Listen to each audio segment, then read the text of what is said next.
যখন আপনি আমি কোনো গুনার কাজ করি তখন দেখবেন মনটা, এই বুকটা একটা হার্টবিট বেড়ে যায়, তুপ তুপ তুপ তুপ তুপ তুপ তুপ তুপ তুপ তুপ, হয় কি হয় না?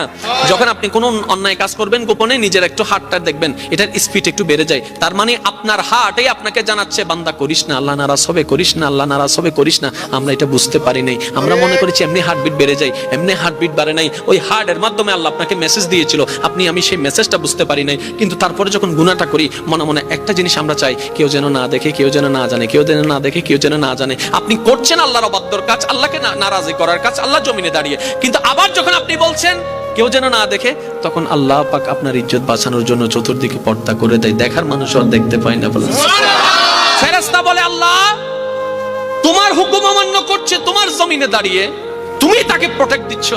রব্বে করিম বলে বান্দা তো আমার, বান্দা তো আমার, ভালো করুক আর মন্দ করুক বান্দাটা তো আমার। বান্দা যখন কোনো গুনার কাজ করে আল্লাহ পাক রব্বুল আলামিন তখন তাকিয়ে থাকে, বান্দা আয়, ফেরত আয়, রিটার্ন কর, রিটার্ন কর, এখনো সময় আছে, রিটার্ন কর। বান্দা যখন করে ফেলে তখন আল্লাহ পাক বলে যে এবার রিটার্ন করে তওবা কর, এবার রিটার্ন করে তওবা কর। করে ফেলেছো তো করে ফেলেছো গুনাহ, কিন্তু তুমি যদি মন থেকে একবার তওবা করে বলো যে মাওলা ভুল করেছি, মাফ করে দাও, আমি আল্লাহ ইয়াগফিরুজ যুনুবা জামিয়া। সুবহানাল্লাহ। আমরা আসলে রব চিনতে পারি নাই। ওই রব, ওই মায়ার রব, ওই মমতার রব, ওই ভালোবাসার রবকে চেনানোর জন্যই নবী রাহমাতুল লিল আলামিন দুনিয়াতে তাশরীফ এনেছিলেন। সুবহানাল্লাহ। মনে রাখবেন ভাইরা, নবী সাবজেক্টটা তর্কের বিষয় নয়, কোরআন সাবজেক্টটা তর্কের বিষয় নয়, এটা অনুভবের বিষয়, এটা গবেষণার বিষয়, ঠিক না বেঠিক?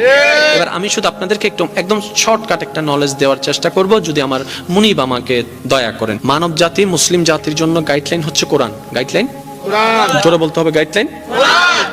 কোরআন থেকে আমরা গাইডলাইন নিব, সেভাবে জীবন যাপন করব, এটা হচ্ছে আমরা। আচ্ছা বলেন, নবীর একজন সাহাবা ছিল আবু বকর, সত্যের উপর ছিল না মিথ্যার উপর ছিল?